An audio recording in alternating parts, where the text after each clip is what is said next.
नमस्ते छात्रों, मैं डॉक्टर प्रकाश कुपारडी।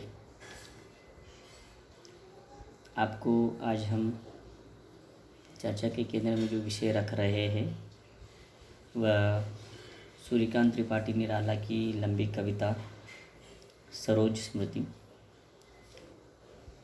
इस कविता की सप्रसंग व्याख्या आज से हम आरंभ करने वाले हैं।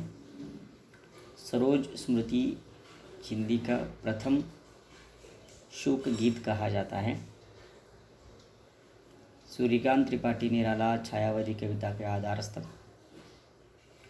छायावादी कवि उनकी कविताओं में भावुक विषयों की अभिव्यक्ति के लिए ख्यात है।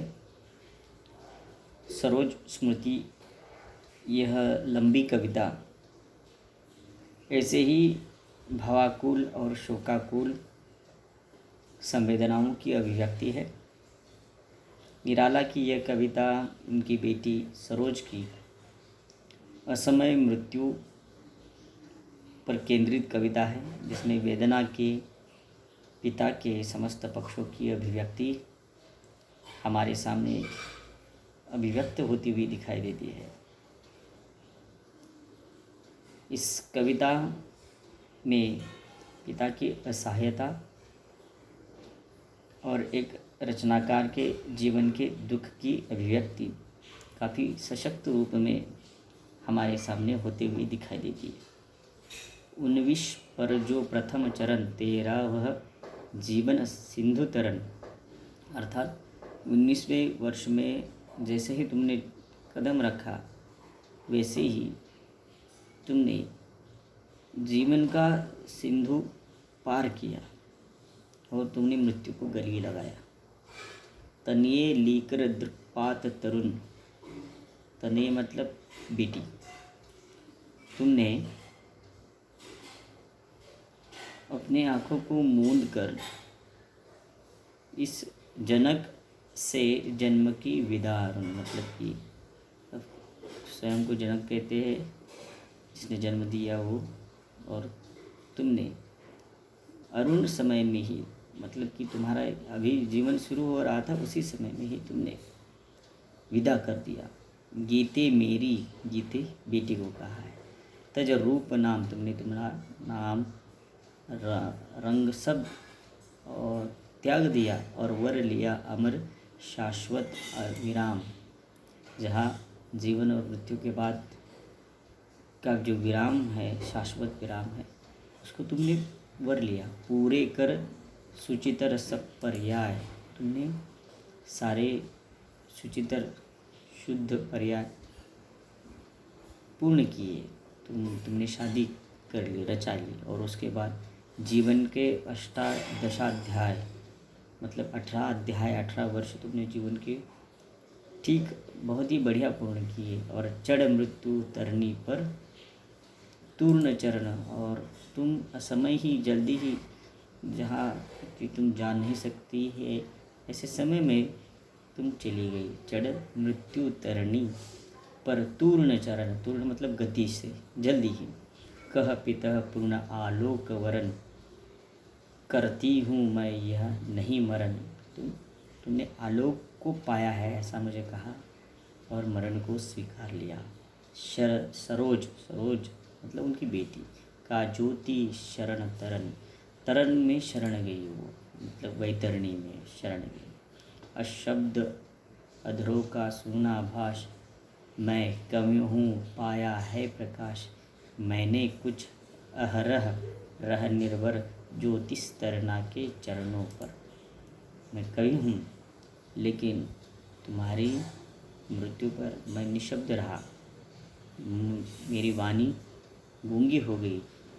कवि होने के नाते समस्त मनुष्य जाति को प्रकाश देने का काम करता हूँ, लेकिन तुम मेरी ज्योतिष तरना थी, जो तुमने अपना सब जीवन मेरे चरणों पर डाल दिया था और उसको ही छोड़कर तुम चली गई। जीवित कविते शत शत शर जर जर, छोड़कर पिता को पृथ्वी पर। जैसे 100 बाण लगने के बाद विश्व को जो वेदनाएं हो रही थी, ठीक उसी प्रकार कवि कहते हैं कि तुम्हारा जाना मेरे लिए दुखदाई है। तू गई स्वर्ग क्या, यह विचार जब पिता करेंगे मार्ग पार। जब मैं आगे का जीवन जीऊँगा तो क्या मैं ये विचार कर पाऊँगा कि तू स्वर्ग गई है। यह अक्षम अति तब मैं सक्षम, तारूंगी कर गह दुस्तरतम। और ये जीवन का अंधेरा पार करने में मैं अक्षम था, लेकिन एक तुम ही आश्रय थी जिसके कारण ये जीवन का मार्ग जो है उसको मैं पूरा कर पाता। कहता तेरा प्रयाण सविनय, तुम्हारा जाना बहुत कुछ कह रहा है मुझे। कोई न था अन्य भावोद्वय, श्रावण नभ का स्तब्धांधकार, शुक्ला प्रथमा कर गई पार। श्रावण के नभ भराए हुए है, स्तब्ध अंधकार छाया हुआ है, और शुक्ला की प्रथम दिवस, शुक्ल पक्ष के प्रथम दिवस की तरह तुम मेरे जीवन से एकदम चली गई, और जीवन में अब अंधकार छाया हुआ है। धन्य पिता मैं निरर्थकता कुछ भी तेरे हित न कर सका, जाना तो अर्थोगमोपाय पर रहा सदा संकुचित का। तुम्हारे लिए मैं कुछ नहीं कर पाया। मेरे जीवन में अर्थ अर्जन के बहुत कुछ उपाय जो थे, साधन जो थे बहुत संकुचित थे, छोटे थे, इसलिए कुछ तुम्हारे लिए मैं नहीं कर सका। आर्थिक पद पर मैं हारता ही गया, और मैं स्वार्थ का समर जीत नहीं पाया। वो कहते कि सुचिते पहना कर चिन्नांग, शुक रख न सका तुझे अति दधिमुख दूध दही में। मतलब मैं तुम्हारा भोजन की व्यवस्था नहीं कर पाया, तुम्हें अच्छे वस्त्र नहीं दे पाया। शीन का न छीना कभी अन्न, मैं लख न सका वे ध्रुव विपन्न। मैंने कभी किसी का कुछ छीना नहीं, इसलिए मैं तुमको दे नहीं पाया। ये एक निराला की जो अपनी मानसिकता थी उसको वे यहाँ अभिव्यक्त करते हैं। अपने आंसुओं अतः बिंबित ढेके है अपने मुख चित, सोचा है नत हो बार बार यह हिंदी का स्नेहो पार। यह नहीं हार मेरी भास्वर, यह रत्नाकर लोकोत्तरवर।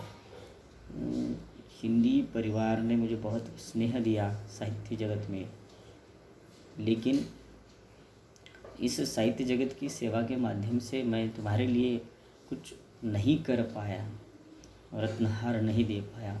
जो सुख है वो तुम्हारे लिए मैं दे नहीं पाया। अन्यथा जा है भाव शुद्ध, साहित्य कला कौशल प्रबुद्ध है। दिए हुए मेरे प्रमाण कुछ वहाँ प्राप्ति को समाधान। साहित्य क्षेत्र में तो मैंने बहुत कुछ दिया, शुद्ध भाव दिए, कला कौशल से साहित्य क्षेत्र को मैंने प्रबुद्ध किया, समृद्ध किया। वहाँ प्राप्ति के कुछ साधन नहीं थे, लेकिन इसी कारण मैं तुम्हारे लिए जो मुझे करना चाहिए था वो मैं नहीं कर पाया। पार्श्व में रख कुशल हस्त, गद्य में पद्य में समा व्यस्त। देखे वे हंसते हुए प्रवर, जो रहे देखते सदा समर। एक साथ जब शतघात घूर्ण आते थे मुझ पर तुले तूर्ण। देखता रहा मैं खड़ा अपल, वह शरक्षेप वह रन कौशल। मैंने साहित्य क्षेत्र में बहुत गद्य पद्य में सभाहस्त लोग देखे, जिनसे मैंने वाद का एक समर हमेशा खेला। वे हमेशा मुझ पर आक्रमण करने की भावना रखते थे, और उनका मैं मुंह तोड़ जवाब दे देता था। मैं उस युद्ध में तो कुशल था, और वह रण कौशल मेरे पास था, और इतना सब मैंने ये बाहर का संघर्ष, साहित्य क्षेत्र का तो संघर्ष खेला मैंने, उसको झेला मैंने, उसको सहा, और उसमें विजयी भी हासिल किया। लेकिन तुम्हारा जाना मुझे और मेरे लिए बहुत पराजित करता है। क्रुद्ध युद्ध का रुद्ध कंठफल, और भी फलित होगी वह छवि। जागे जब जीवन का रवि। प्रत्येक के जीवन में एक आलोक फैलाने का काम भी मैंने किया।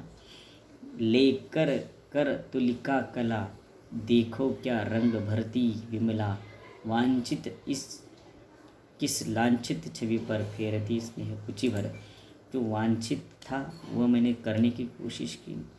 अपने तुलिका से एक नया चित्र बनाने की कोशिश की, एक सामाजिक आदर्श और यथार्थ की अभिव्यक्ति की, लेकिन समाज में आदर्श स्थापित करने की भी बात की। और बड़े ही स्नेह से ये सब किया। इसके बीच मुझे एक लांछित कवि की छवि से भी गुजरना पड़ा, अनेक आरोपों को झेलना पड़ा, लेकिन फिर भी मैं ये सब करता रहा। लेकिन इन सब के बीच में तुम्हारे लिए कुछ नहीं कर पाया, ये भी निराला की एक जो टीस है, वेदना है पिता होने के नाते अपनी बेटी के प्रति, वह भी यहाँ दिखाई देती है। अगले पदों की, अगली कविता की चर्चा हम दूसरे भाग में करेंगे।